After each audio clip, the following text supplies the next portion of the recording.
अमावस्या पर श्रद्धालुओं ने लगाई पुष्कर सरोवर में आस्था की डुबकी। पितरों की आत्मा की शांति व प्रसन्नार्थ किया पिंडदान व तर्पण।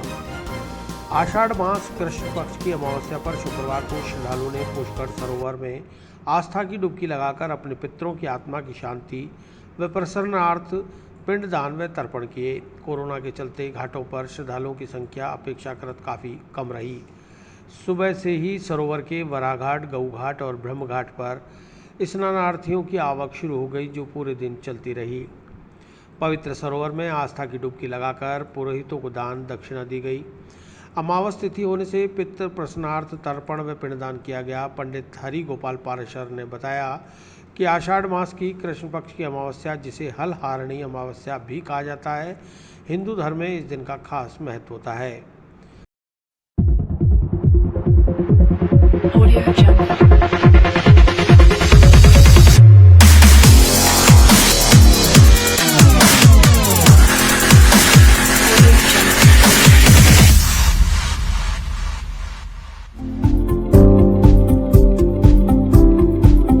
कहा जाता है कि इस दिन से वर्षा ऋतु प्रारंभ हो जाती है और धरती नम पड़ जाती है। पितरों की आत्मा की शांति के लिए भी इस दिन विशेष पूजा की जाती है।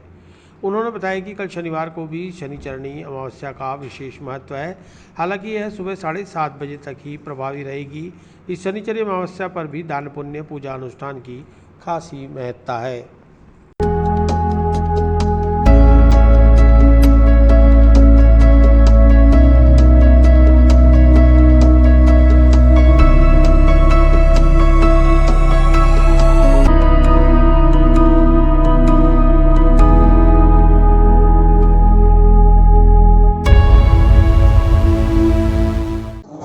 अमावस का दिन है। स्वच्छम पुष्करम यज्ञास्थलम पर्वतम माँ शुक्लम कार्तिकम पंच दिवसम ब्रह्म युवते पुष्करम।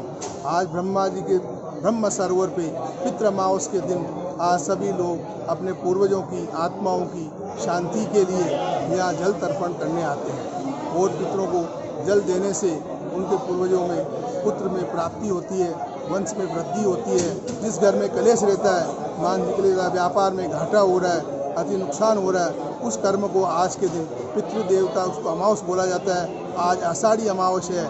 इस आषाढ़ी अमावस को हल चंडी भी बोला जाता है, क्योंकि आज के दिन बारिश के वर्षा ऋतु प्रारंभ, आगे तो वर्षा ऋतु पहले ही प्रारंभ हो चुकी है, परंतु वर्षा ऋतु प्रारंभ के होने के कारण इस अमावस का विशेष महत्व है।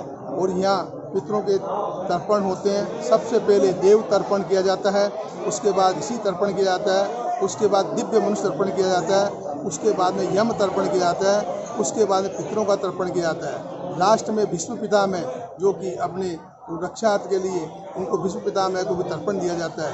ये सभी तर्पण करके पूर्वजों को जल देते हैं, जिससे पितृ स्वयं प्रसन्न होते हैं, क्योंकि आज पितरों का दिन होने से पितरों का नाम गोत्र लिया जाता है। पुष्करम दुष्करम वासम, पुष्करम दुष्करम तपम, पुष्करम दुष्करम दानम। पुष्कर में तप करना, भजन करना, दान करना, सब ये भाग्य का खेल है। भगवान राम ने भी अपने पूर्वजों का यहाँ मोक्ष किया था। इसका वर्णन आता है पद्म पुराण में, वायु पुराण में, अग्नि पुराण में, रामायण में, गीता में, सब में वर्णन आता है। पुष्कर गया गंगा कुरुक्षेत्रे प्रवासे पुष्करानि च एतानि मुक्त तीर्थानि श्राद्ध काले भवन्त्या। यहाँ पुष्कर में 7 कुल का होता है, गया में होता है, हरिद्वार में होता है, ऋषिकेश में होता है।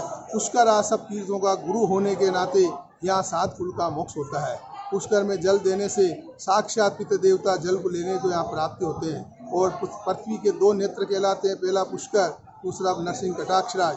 तो यहाँ भगवान ब्रह्मा, जगत पिता ब्रह्मा का ये धाम है और पुष्कर सब तीर्थों का गुरु है।